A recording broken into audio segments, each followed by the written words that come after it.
Bonjour Magali. Bonjour Eric.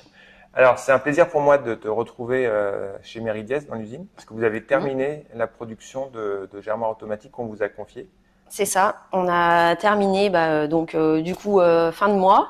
On est ravis de pouvoir te la présenter, enfin cette mini-série qui est le début, on espère d'une longue production. Ça a été aussi un challenge pour nous parce que c'est un nouveau matériau. On est quand même Meridies plutôt reconnu pour des produits techniques, des défis techniques et on va dire des challenges techniques. Et là en fait, c'est vrai qu'on est parti sur la transformation d'un nouveau matériau, donc d'un bio polyéthylène chargé bois. Hmm. Et en fait, on est plutôt ravis du Du résultat. résultat, ouais. Voilà. Ouais, c'est chouette. Nous, on est très contents aussi. La première chose qui m'a surpris quand je suis rentré et que tu avais les premiers éléments, c'est que ça sentait le bois. C'était assez fou, quoi. Le Ouais, matériau, il a une odeur de bois et c'est assez étonnant. ouais, c'est ça. C'est assez perturbant au départ. Hmm. Et en fait, même sur la durée, on a remarqué que ça conservait quand même une odeur, même si c'est plutôt discret, mais ouais, c'est vraiment différenciant, quoi. Hmm. Et vous, alors ici, chez Meridies, vous avez plus l'habitude des matériaux traditionnels, des plastiques traditionnels, tu m'avais dit. Tu m'as dit C'est ça. peut-être que vous avez commencé à travailler du plastique recyclé. Alors ouais, nous on travaille déjà du plastique recyclé. Donc en fait, Meridies, nous on est une entreprise qui a bientôt 25 ans d'ancienneté. Traditionnellement, donc on travaille des matériaux très techniques. On travaille pas de l'emballage. On est ISO 9001, ISO 13485. On est quand même très en avance et très engagé, enfin très impliqué en fait au niveau de la RSE. Donc on essaye vraiment d'avoir des réflexions de recyclage sur les matériaux. Donc Hmm. déjà nous, l'ensemble de nos transformations, nos rebuts de production sont transformés et réintégrés, enfin sont rebroyés et réintégrés à nos productions en interne. Et ensuite, pour certaines productions, on est déjà sur des matériaux recyclés. Donc c'est des Hmm. matériaux qui sont recyclés mécaniquement et regranulés qu'on réincorpore Dans la chaîne. dans nos productions. Donc voilà, l'objectif c'est également d'essayer de réduire notre empreinte carbone, Hmm. bien entendu. Et donc là, avec ce nouveau matériau, effectivement, on va être sur des matériaux biosourcés. Donc biosourcés, c'est différent de recyclés, hein. Oui, tout On à fait. pourra peut-être faire un autre post Oui, oui, tout à pour fait. expliquer la Non, non, mais différence. enfin, Mais ce qui m'a, j'ai compris dès la première fois où je suis venu, où on a parlé de matériaux recyclés, que vous aviez quand même une sensibilité environnementale c'est ça. et que vous aviez, enfin, en tout cas, dans la production, il y avait une attention qui était portée sur, enfin, voilà, sur le C'est ça. En recyclage. fait, c'est vraiment la maîtrise de nos déchets. Donc aujourd'hui, oui, on génère des déchets, mais ils sont triés. Nos chutes de production, elles partent pas à la poubelle, elles sont Hmm. triées en interne, réincorporées, dépoussiérées et réintégrées directement en fait sur les productions suivantes.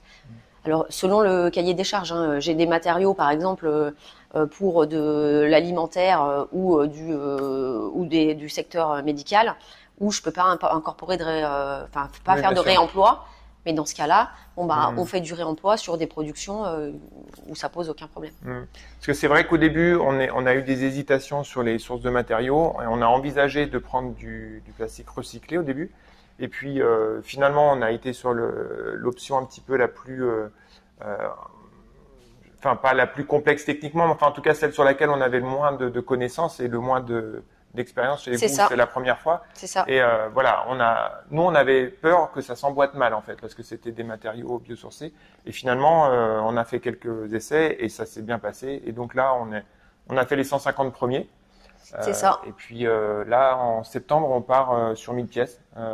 Exactement. Là, en septembre, on part sur 1000 pièces. Donc, nous, on va pouvoir s'organiser, on va dire, de manière industrielle. Mhm. Pour l'assemblage. Donc tout est commandé, la matière, il y a plus qu'à, comme on dit. Et puis Mhm. on attend de nouvelles commandes. Ouais, avec plaisir, ouais. Nous, l'objectif, c'est que ça parte à l'exportation parce que c'est, voilà, et puis qu'on fasse valoir aussi même si c'est une invention américaine, en tout cas, nous, on a récupéré comment dire, la matière grise, la connaissance, les moules et tout ce qui a été en conception aux États-Unis. En tout cas, là, on est très fiers que ce soit une production locale française. Voilà, on espère que ça parte à l'export, bon, en premier aux États-Unis, certainement dans d'autres pays européens, quoi. Et voilà. En tout cas, moi, je voulais t'exprimer aussi ma gratitude d'avoir relevé le défi d'aller dans des zones un peu pas forcément confortables. Alors, en fait, on est devant notre mur de valeurs là, et en fait, il y a une de nos valeurs qui est l'audace. D'accord. Voilà, donc c'est aussi ce qui motive Méridiès et ce qui motive l'équipe, l'ensemble de l'équipe Méridiès. C'est on connaît pas, voilà, mais bon, dans la vie, il faut progresser, persévérer et oser se confronter à des difficultés ou des nouveaux challenges pour mieux réussir, quoi. Donc voilà, peut-être qu'on a eu peur, mais on a osé y aller. Et puis aujourd'hui, on est content du résultat. Et je pense que c'est important en fait d'oser et puis de vivre en fait de sa passion, quoi. Enfin, voilà. Oui, et puis enfin voilà, et puis on n'est jamais assis. Enfin, c'est tout en évolution. Alors aujourd'hui, c'est avec les matériaux qu'on utilise. Peut-être demain, ça sera avec des algues ou avec, je sais pas. Il y a même d'autres matériaux. En fait, on est aujourd'hui, le plastique est quand même pas mal controversé, donc il y a pas mal de solutions, en tout cas de réflexions qui sont menées pour essayer de trouver justement des solutions. Donc aujourd'hui, effectivement, on est sur un PE biosourcé à base de canne à sucre. Demain, pourquoi pas, je sais pas, avec un mix avec des algues, avec des coquilles d'huîtres, avec des minéraux issus de notre environnement proche, quoi. Et également pour réduire notre empreinte carbone. Donc c'est vrai que essayer de sourcer en local. Moi, j'étais très surpris de voir qu'en France, on avait un vrai savoir-faire là-dessus. Je pensais que c'était, je sais pas pourquoi. Je me vois toujours comme un pays un peu arriéré par rapport à des pays plutôt d'Europe du Nord, en tout cas là-dessus. Mais je me suis rendu compte qu'il y avait un vrai savoir-faire là-dessus, industriel. C'est ça. En fait, il y a un vrai savoir-faire, mais il y a une très très mauvaise communication. D'accord. Alors, j'espère que avec la réindustrialisation de la France, on va pouvoir montrer à nouveau en fait nos savoir-faire et puis démontrer aussi que l'industrie en France, elle est hyper technique et elle est hyper innovante et arrêter d'avoir des clichés de l'industrie comme dans les années 20, quoi. Voilà, avec Ford, quoi. Oui, c'est ça. Oui. Voilà, donc voilà, on a une industrie qui est quand même très très innovante, très automatisée. Oui, c'est ça qui m'avait impressionné d'ailleurs. J'ai vu que pour faire tourner vos appareils, finalement, c'est très technique et vous avez besoin. Enfin, moi, je pensais qu'il allait y avoir beaucoup plus de personnes dans l'atelier, quoi. Finalement, pour la production, je sais plus, on avait parlé de temps de travail humain, mais en fait, les interventions sont pas aussi. C'est le cliché de l'usine, tu sais, un petit peu. C'est ça. Et en fait, aujourd'hui, peut-être qu'en Asie, il y a beaucoup d'interventions humaines sur la production. Nous, en tout cas, en Europe de l'Ouest, on essaye de quand même beaucoup travailler sur la pénibilité.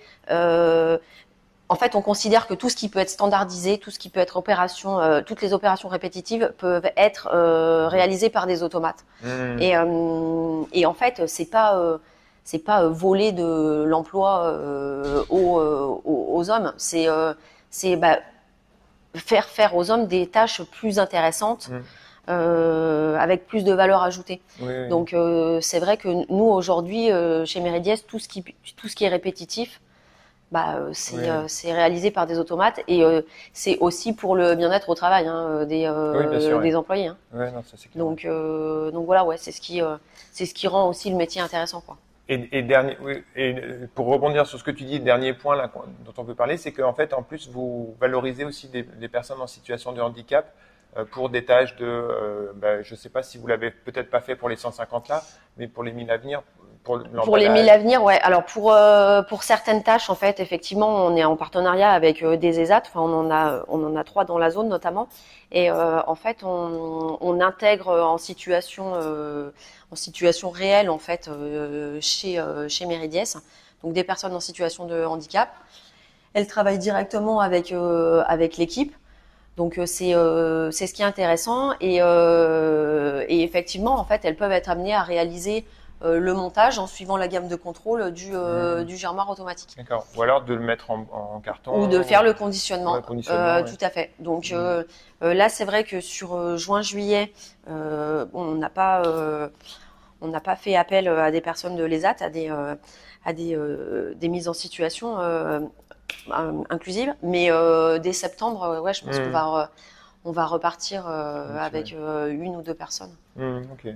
Ouais, ça c'est pareil, c'est vraiment dans nos valeurs. Nous on essaie aussi de valoriser ça, que ce soit en France ou avec les partenaires qu'on a à l'étranger. Non, bah nous c'est très très régulier et en fait c'est des mises en situation chez Méridiès. Oui, ils viennent ici en fait. Exactement. En fait, pour vraiment se retrouver dans un milieu ordinaire. Et puis qu'on leur fasse partager les valeurs travail. Et puis c'est important aussi pour l'équipe de les faire progresser, quoi. Enfin de les intégrer, de les impliquer et de les intégrer à notre milieu justement. D'accord. Donc voilà, ouais, c'est chouette. Ok, super. Mais écoute, merci beaucoup Magali, je te remercie de m'avoir reçu ce jour-là parce que je sais que tu pars en vacances ce soir. C'est ça. C'était un peu short en timing.